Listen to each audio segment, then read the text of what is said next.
தமிழக வெற்றிக் கழகத்தின் தலைவர் விஜயின் பரப்புரையில் 41 பேர் பலியாக பல்வேறு காரணங்கள் கூறப்படுகின்றன. காலணி வீச்சு உள்ளிட்ட சம்பவங்களும் அரங்கேறின. அதன் பின்னணி என்ன? நியூஸ் 18க்கு கிடைத்த புதிய தகவல்களை இத்தொகுப்பில் பார்க்கலாம்.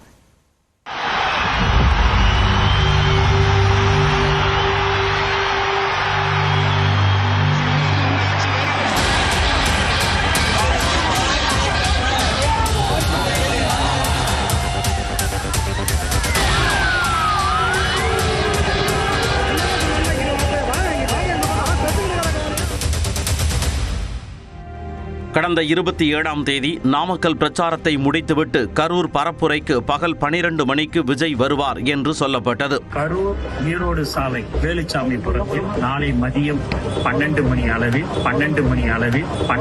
அளவில் தமிழக வெற்றி கழகத்தின் தலைவர் அவர்கள் மக்களை சந்திக்க இருக்கிறார் என்பது தெரிவிச்சு. விஜயின் வருகைக்காக 11 மணிக்கு முன்பிருந்தே ஆரவாரத்துடன் ஆடல் பாடலுடன் ஏராளமான தொண்டர்கள் காத்திருந்தனர். ஆனால் அவரது வாகனம் இரவு 7 மணிக்குத்தான் பரப்புரை இடத்தை நெருங்கியது. அந்த பகுதிக்கு விஜய் வரும் வரை எந்த பிரச்சனையும் ஏற்படவில்லை என்று கூறும் தொண்டர்கள் பரப்புரை வாகனம் வந்தவுடன் அவரை பார்ப்பதற்காக தொண்டர்கள் முண்டியடித்ததாக கூறுகின்றனர். நெரிசலில் உயிர் உழைத்தவர்கள்.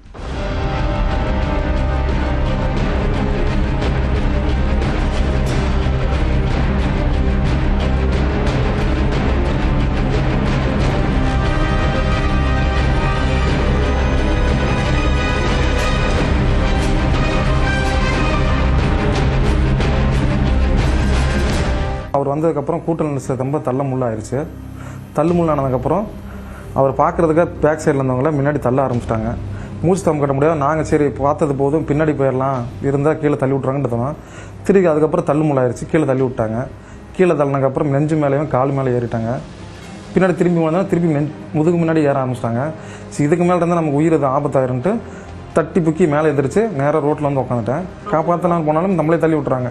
ஏன் நம்ம தள்ளி விட்டு நம்ம அடுத்து அவங்க நெவர பார்க்குறாங்க இடத்த. மூச்சு தம் கட்ட முடியல பாருங்க. அது எனக்கு வீசிங் ப்ராப்ளம் இருக்குது. அதனால் வந்து இன்னும் தம் கட்ட முடியல. கொஞ்சம் நேரம் தான் நானும் போயிருப்பேன். ஒன்று முடிச்சிருக்காரு. அதனால் மூச்சு தம் கட்ட முடியாமல் அப்படியே தக்கி புக்கி அப்படியே ஒரு ஆளை கீழே பிடிச்சி கையை பிடிச்சி வெளியே வந்துட்டேன். ஒரு அம்மா தான் என்னை தூக்கி வெளியே தள்ளி விட்டாங்க மூச்சு இழுக்கிறத பார்த்துட்டு. போயிட்டு ஒரு 12 மணி மேலே வரதா சொன்னாங்க. சரி நாங்கள் போய் டீலாம் சாப்பாடு சாப்பிட்டு போனோம். நாங்கள் போகிறப்ப அப்போ கும்பல் கம்மியாக தான் இருந்துச்சு. அவர் வர்றப்ப தான் கொஞ்சம் கும்பல் அதிகமாக இருந்துச்சு. ரீச் ஆகிற ஒரு 4-5 மணிக்கு மேலே இருக்கும். விஜய் வந்து 12 மணி ஃபஸ்ட்டு சொன்னாங்க. அப்புறம் வந்து 3 மணின்னு சொன்னாங்க. ஏன்னா ஒரு 3 மணி இவ்வளோ லேட் ஆயிடுச்சு. அப்புறம் நாங்கள் போயிட்டோம். அப்போல்லாம் அந்த தள்ளுமுழு எதுவுமே கிடையாது. அதுக்கப்புறம் தான் அவர் பக்கத்தில் வந்தோன்னே தான் அந்த தள்ளுமுழு ஆயிடுச்சு. பவர் கட்டானோன்னா ரொம்ப தள்ளுமுழு ஆனோன்னா கீழே விழுந்துட்டோம். விஜய் பேசத் தொடங்கிய சில நிமிடங்களில் பிரச்சார வாகனத்தில் வலதுபுறத்தின் பின்பகுதியில் மக்கள் சரியத் தொடங்கினர். இதை கவனித்த விஜய் ஆம்புலன்ஸை அழைத்ததும் காட்சிகளில் தெரிகிறது.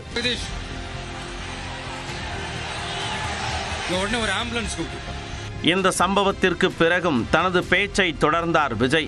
ஆனால் குழந்தைகளும் முதியவர்களும் சரிந்து விழுந்து மோசமான நிலை ஏற்பட்டதால் அந்த பகுதியில் இருந்த மக்கள் தொடர்ந்து அண்ணா அண்ணா என்று கூச்சலிட்டனர்.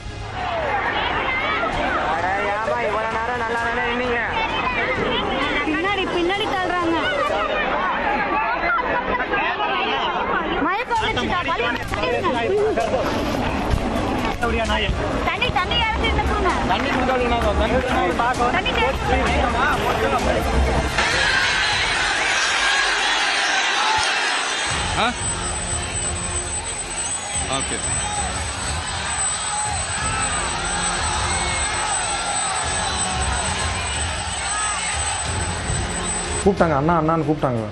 அவருக்கு பேசிட்டு இருந்தார். அண்ணா அண்ணா கூப்பிட்டாங்க. திரும்பினதுக்கப்புறம் தான் வாட்டர் பாட்டில் எடுத்து போனாங்க. மயக்கம் போடுறாங்க. நான் பக்கத்தில் இருக்க சொல்ல ஆரம்பிச்சிட்டாங்க. அப்புறமேலே கீழே இறங்கி அவங்க கூட இருந்தவங்க வாட்டர் பாட்டில் தூக்கி போட்டாங்க. தொடர்ந்து மக்கள் கூச்சலிடுவதை கவனிக்கும் விஜயின் பாதுகாப்பு அதிகாரிகள் அதை பார்த்த பிறகும் 5 நிமிடங்களுக்கு மேல் அமைதியாக இருந்தனர். கீழே நிலைமை தீவிரமடைய ஒரு கட்டத்தில் மக்கள் கையில் கிடைக்கும் பொருட்களை எடுத்து வீசினர். அவரை திசை தருவதற்காக தூக்கி அனுந்தாங்க சார் வாட்டர் கேனை. ஏன்னா அவர் அந்த சைடு தான் பேசிட்டு இருந்தார். இங்கிட்ட நடக்கிற கத்துற சவுண்டில் அவர் கேட்கல பேசுகிறதெல்லாம். சரி மக்கள் கத்துறாங்க அவ்வளோதான் நம்மளை பார்த்துட்டு அந்த ஒரு இதில் தான் இருந்தார்.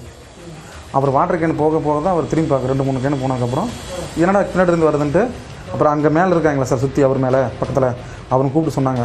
அப்புறம் என்னென்ன கீழே குனிஞ்சு கிட்டாரு மயக்கம் வருதுங்க சார், வாட்டர் பாட்டில் கொடுங்கன்னா அதுக்கப்புறம் தான் வாட்டர் பாட்டில் கொடுத்தாங்க. அதுக்கு முன்னாடி வாட்டர் பாட்டிலே கொடுக்கல. அவர் மேலே அவரு கொடுக்கல, அவர் கொடுத்தது அது. கீழே தொண்டர்கள் யாருன்னு அது அவர் வராதுக்கு முன்னாடி கொடுத்துட்டாங்க சார். அவர் வராதுக்கு முன்னாடி உள்ள அப்போல்லாம் வந்து கும்பல் கம்மியாக இருந்துச்சு, நார்மலாக அப்போ வந்து எல்லாம் கொடுத்தாங்க. அப்போல்லாம் வாட்டர் பாட்டில் கொடுத்தாங்க, குடிக்கிறதுலாம் கொடுத்தாங்க. அது ஒன்றும் பிரச்சனை இல்லை. அதெல்லாம் அவங்களே வெளியே வரவங்க கையில் வச்சுருந்தாங்க எல்லாமே. ஆமாம், இல்லை குழந்தையில வரனால கையில் வச்சுருந்தாங்க எல்லாமே. வாட்டர் கேன் யாரோ தூக்கி போட்டு இங்கே எங்களுக்கு நடந்த காமிக்கிறத தூக்கி போட்டுப்பாங்க பாருங்க. அதுக்கப்புறம் தான் அவர் இது பண்ணி போகிறது. வாட்டர் கேனை தூக்கி இங்கே இது மாதிரி ஆயிடுச்சுன்னு சொல்கிறதுக்கு அவரை திசை திருப்பறதுக்காக காமிச்சிருப்பாங்க பாருங்க. விஜயின் கவனத்தை ஈர்க்க வாகனத்தை நோக்கி பாட்டில் வீசிய சமயத்தில் நிலைமை மோசமானது. பாதிக்கப்பட்டவர்களுக்கு சிலர் முதல் உதவி அளித்தனர். அந்த நேரத்தில்தான் காலணியும் வீசப்பட்டது.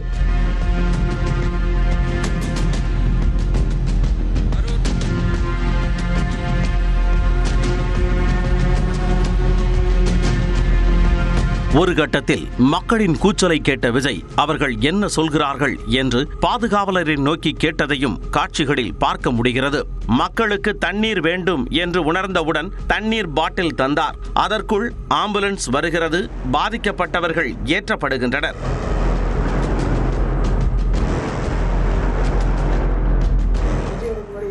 இல்லை ஸ்டார்டிங்கில் நான் மரத்தில் ஒரு 2-3 பேர் இப்போ நாங்கள் போய் பார்க்குறப்ப இருந்தாங்க, ஏறி ரெடியாக இருந்தாங்க. அவங்க எல்லாம் மத்தியானதே உட்காந்துருவாங்க பாரு, இடம் முடிச்சு உட்காந்துப்பாங்க பாரு. அவங்களாம் ஏறி தப்பிக்கிறதுக்காக தான் வழி பார்த்தாங்க சார். மரத்து மேலே ஏறி உயிருக்கு பயந்துட்டு மரத்தை ஏறி தப்பிக்கிறது பார்த்தாங்க. மூச்சு தம் கட்ட முடியாமல் மேலே இதில் ஏறி தப்பிக்கிறதுக்காக வெளியில் போகிறதுக்காக மரக்காவை பிடிச்சோன்னா மரக்காவை உடஞ்சிருச்சு. ஆமாம், மரக்காவை விடும்போது நான் வெளியே வந்துட்டு இருக்கேன் சார்.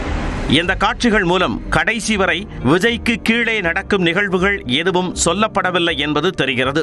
விஜயின் வாகனத்திற்கு பின்னால் டீம் என்கின்ற பவுன்சர்கள் 40 பேர் கொண்ட பாதுகாப்பு அணி வரும் வாகனமும் அந்த நேரத்தில் காணவில்லை. விஜய் பரப்புரை பகுதிக்கு வந்தவுடன் பவர் கட் ஆனதாக சொல்லப்பட்ட நிலையில் நியூஸ் 18 தமிழ்நாடு தொலைக்காட்சிக்கு கிடைத்த பிரத்யேக வீடியோவில் ஜெனரேட்டர் மட்டுமே அணைக்கப்பட்டது தெளிவாக தெரிகிறது.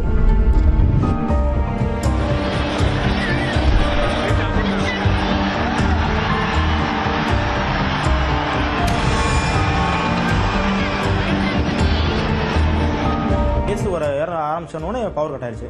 அவரோட இந்த சைடில் கயிறு இருந்த சைட்லாம் ரொம்ப அது தள்ளு முழு மாதிரி கடல் அலை மாதிரி எல்லாம் அப்படியே இதாக மாதிரி ஆகும். தள்ளவும் எல்லாம் மூச்சு தள்ளி விட்டாங்க. அவ்வளோ பேர் நிற்கிற மாதிரி இடமே கிடையாது. போலீஸ்லாம் இருந்தாங்க. போலீஸ் சென்டரில் மாட்டிட்டாங்க சார். இந்த கார்னருக்கு வர முடியல, சென்டரில் மாட்டிட்டாங்க. சென்டரில் இருந்தாங்க. விஜயின் வாகனம் பிரச்சார பகுதிக்கு நெருங்க கூட்டம் தாங்க முடியாமல் ஜெனரேட்டர் பகுதியை உடைத்துக் கொண்டு உள்ளே நுழைகிறது ரசிகர் கூட்டம்.